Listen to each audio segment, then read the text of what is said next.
Olá, queridos alunos. Estamos de volta aí no tema família e hoje a gente vai falar sobre a composição da imagem. Tá? A composição da imagem é quando você se utiliza de vários elementos e aí você pensa previamente aonde vai colocá-los, em que posição, quais são as cores, né? E aí vocês vão observar na pintura da Tarsila do Amaral, onde ela representa uma família bem numerosa, né? Então, vamos identificar aí quem é quem nesse quadro. Então, nós temos aí o pai, que está de bigode, né? Logo ao seu lado temos a mãe, que está amamentando, e os demais são todos filhos. Vamos contar aí ao todo quantos são? Então, temos aí a menina, que está segurando a boneca, o bebezinho, 2, o menino, que está com um animalzinho no colo, né? 3, a menina que está com a cabecinha assim meio inclinada de rosinha, 4, o menino que está sem camisa, 5, aí temos os maiores na parte superior, que também somam 5. Então, total 10 filhos. Que família numerosa, não é mesmo? Então, teve que ficar todo mundo espremidinho, como se fosse numa foto. Aquela foto de família, todo mundo junto.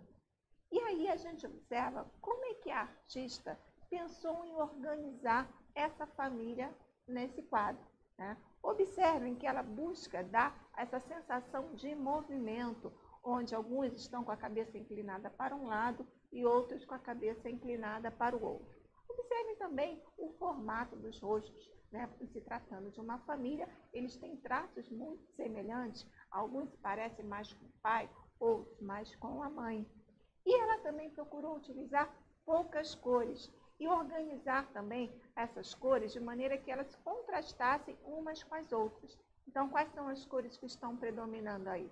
O azul, o rosa, o amarelo e o branco. Né? Temos também o preto em algumas partes, nos cabelos, no short do menino, na boneca. Então, procurou utilizar poucas cores e buscar um contraste, uma variação também da tonalidade de algumas delas. Observem que, se tratando da roupa, né, somente o pai está de amarelo e que aí vai harmonizar com a cor dos animais, que é do mesmo tom. Então, temos ali intercalando, né, as cores, o branco, o rosa e o azul. Agora, vocês poderiam perguntar, por que dela ter escolhido esses tons, né, e principalmente tons pastéis? Que seriam tons pastéis? Seriam tons clarinhos, que geralmente a gente usa na decoração de um quarto de um bebê, né? Que são aquelas variações das cores em tons mais claros, mais voltados para o branco. E aí, buscando esse contraste, que aparece apenas nos cabelos, né? E também em alguns objetos e também na peça inferior da roupa dos meninos, que estão sentados, né? Ou então agachados. E aí, esse contraste vai chamar a atenção, né, com esses tons mais pastéis. Tarsila do Amaral, que foi quem pintou esse quadro, né, que é uma artista brasileira lá de São Paulo, do interior de São Paulo, ela costumava utilizar esses tons mais clarinhos se remetendo a temas regionais. Então, geralmente, quando ela retratava pessoas que vivem no campo, né, que são aqueles caipiras, que lidam com a terra, com as plantações, então, ela tende a utilizar essas cores em suas obras com esse tipo de temática. Então, vamos dar continuidade, né? Aí nós temos também uma inspiração da família para a música. Então, vocês têm aí um trecho de uma música do grupo, da dupla, melhor dizendo, Palavra Cantada, que a gente já até falou dessa dupla, né, anteriormente. E aí a Palavra Cantada, eles comporam uma música que fala sobre a chegada do irmãozinho. Não sei se todos vocês têm um irmão ou irmã, né? Se vocês são os mais velhos, se são os mais novos. Agora imagine, né, como é que deve ser na cabeça de uma criança que durante algum tempo foi o único filho, né, de seus pais. E aí, de repente, chega aquela notícia: você vai ter um irmãozinho. Então, geralmente, se for uma criança pequena, né, que ela tem tudo para si, o quarto é só dela, né, o amor dos pais é só dela, e de repente, com a chegada do irmão, o que acontece? Tem que dividir tudo. Muitas vezes, se a casa for pequena, né, vai ter que dividir o quarto, depois os brinquedos, né? A atenção dos pais, e aí começa a rolar aqueles ciúmes, né? E aí nessa música fala exatamente sobre isso, sobre as sensações que aquela criança tem ao saber da notícia de que vai ter um irmãozinho. Depois eu vou colocar o link dessa música no YouTube, né? Para vocês ouvirem em casa, tá? Então vamos, aí vou ler para vocês a letra da música. Então, mamãe vai me dar um irmãozinho. Estou contente, que bom. Então, a princípio, a notícia pode ser boa, né? Você fica assim, nossa, eu vou ter alguém para brincar, né? Dentro de casa, uma companhia. Para outros, nem tanto. Eu, por exemplo, sou a mais velha, né? Entre os meus irmãos. Eu lembro que eu tinha muitos ciúmes. Eu não gostava da ideia de ter que dividir a atenção dos meus pais. Mas já existem outras pessoas que ficam pedindo, né? Por exemplo, a minha filha mais velha, eu só tive realmente a segunda filha porque ela ficou insistindo muito. Ai, mãe, eu queria tanto ter um irmãozinho, mas acabou vindo uma irmãzinha, né? Elas brigam mais que qualquer outra coisa, mas isso é normal entre irmãos. Então, vamos continuar a interpretação da letra da música. Papai diz que é ruim ficar sozinho. Então, realmente, é sempre bom que alguém tenha com quem brincar, dividir as coisas. E o interessante também de quando a gente tem irmãozinho, a gente fica menos egoísta, né? Que aí você começa a aprender a compartilhar as coisas. Quando às vezes você não tem um irmãozinho, você acaba aprendendo isso na escola, na convivência com outras crianças, né? É quando você acaba perdendo um pouco daquela coisa, isso tudo é meu, e você acaba aprendendo a compartilhar as coisas. Daí a importância da gente ter um irmão ou uma irmã. E aí a música continua dizendo assim: e tudo que é meu será dos dois, até a mamãe e o papai de nós dois. Mamãe vai me dar um irmãozinho. Repete. Estou contente, que bom. O nosso apartamento é pequeno e o meu quarto é pequenininho. Então papai e mamãe me disseram: dá-se um jeito, o que vai que importa. O neném já está quase batendo na porta. Vai pegar meus brinquedos. Então tem momentos que ele se questiona, né? Ai, vai pegar meus brinquedos. Aqueles que você tem tanto apreço, né? E que não gosta de dividir com ninguém. Mas isso faz parte, né? E aí continua a música. Mamãe vai me dar um irmãozinho, estou contente, que bom. Então só tem um trechinho da música. Ela completa, vocês podem estar pesquisando também lá na internet, mas eu vou mandar para vocês o link com a música cantada pela dupla, né, da palavra cantada. Bom, dando continuidade, aí nós temos um desafio. Desafio Família é Família. Nesse desafio, vocês vão ver que o tema família também inspira os escritores, né? Então, muitas lendas, né? Muitos contos, muitas histórias partem de famílias, né? Cujos personagens são membros de uma família. Aí tem alguns exemplos, né? Os Três Porquinhos, que eram 3 irmãos, João e Maria também, que eram irmãos, né? Temos aí a Cobra Norato, que são algumas dessas histórias que abrangem esse ciclo familiar, tá? Então, vocês vão usar a criatividade, pode pedir ajuda ao papai, à mamãe, ou quem estiver em casa, né? Para vocês criarem uma história sobre uma família diferente, bem maluca. Vocês podem estar misturando também personagens de outras histórias que vocês já tenham lido, ok? Fica esse desafio aí para vocês fazerem em família. Mas vamos dar continuidade ao tema composição. Vamos ver agora a composição na escultura. Pois sim, a escultura também pode ocorrer uma composição. Não necessariamente tenha que ser uma personagem só, isolada. Aí, por exemplo, nós estamos vendo o quê? 2 personagens, né? Que é uma mulher amamentando uma criança. Vamos então analisar essa obra?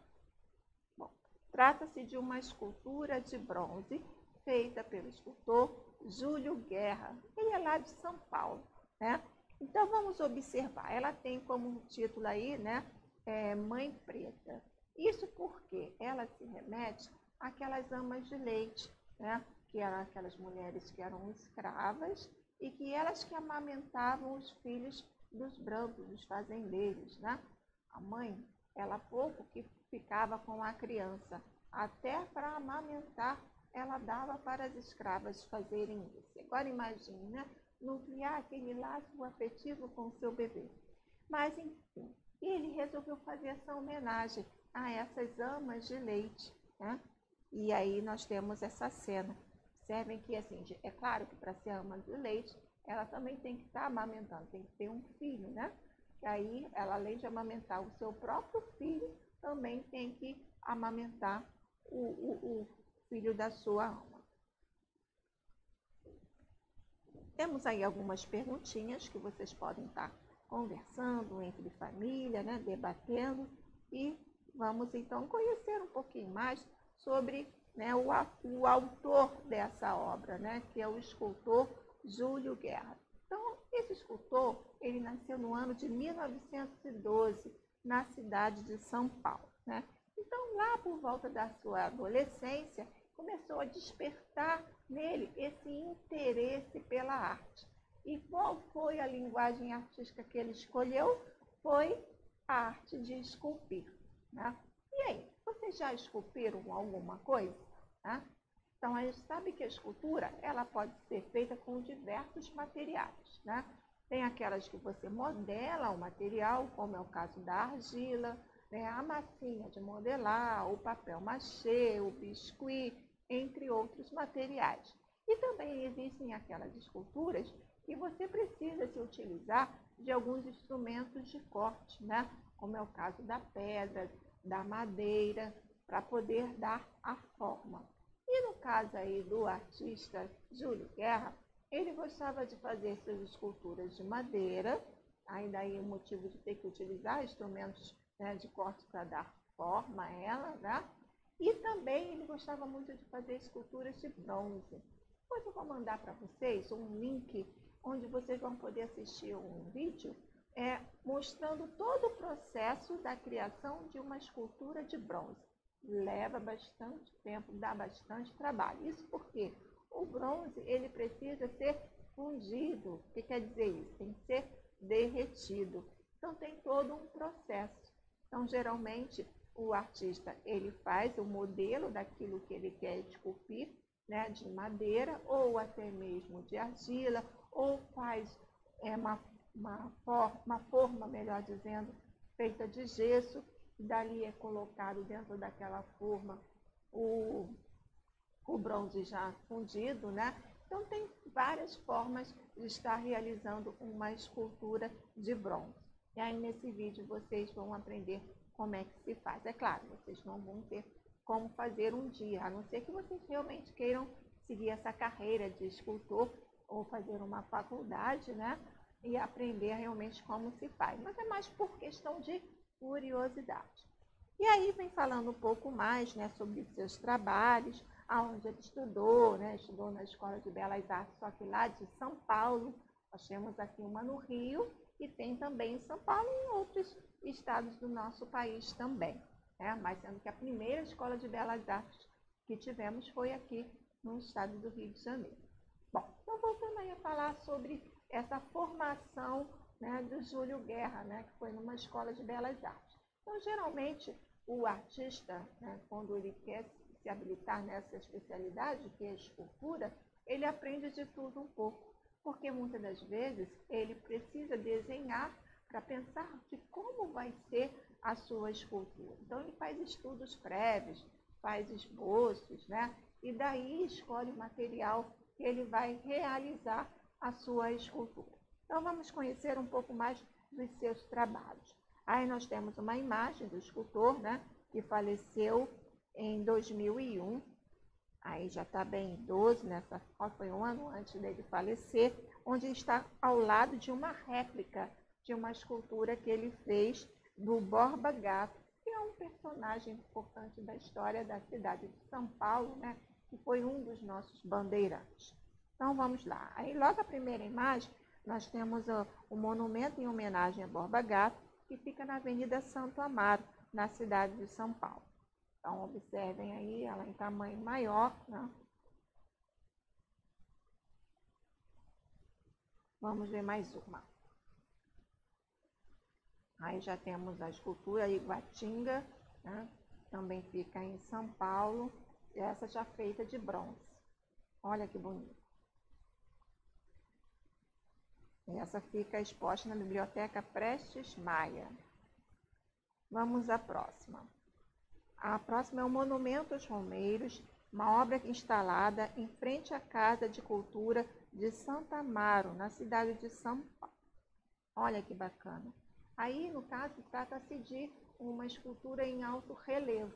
Aqui existem aquelas esculturas tridimensionais, né, que a gente vê todo em seu contorno, e tem aquelas que são feitas diretamente na parede, que nós chamamos de alto relevo. E aí ele representou os romeiros. O que seriam esses romeiros? São aquelas pessoas que viajam distâncias, né, em direção a uma determinada igreja. Então aí vocês podem observar, né, os romeiros nesse carro aí puxado por um boi, né, e lá no fundo, em tamanho menor, a igreja, que seria o destino dele. E a última imagem, e também tem como título Monumento aos Romeiros, né? E também fica no mesmo lugar, na Casa de Cultura de Santa Amaro. Vamos ver lá em maior. Muito bonito, né?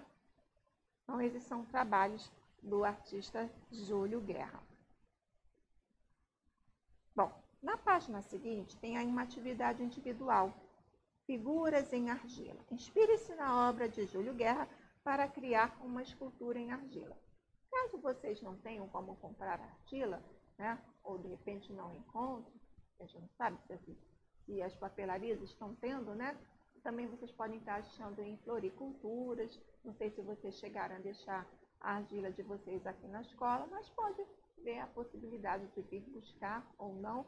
Ou de repente, se vocês quiserem praticar um pouquinho essa arte de modelar, vocês podem estar comprando uma massinha ou até mesmo pesquisar na internet algumas receitas caseiras de massa de modelar. Vou até colocar no link lá no material complementar uma sugestão de um material, de uma massinha de modelar feita em casa, ok? Um beijo e até a próxima!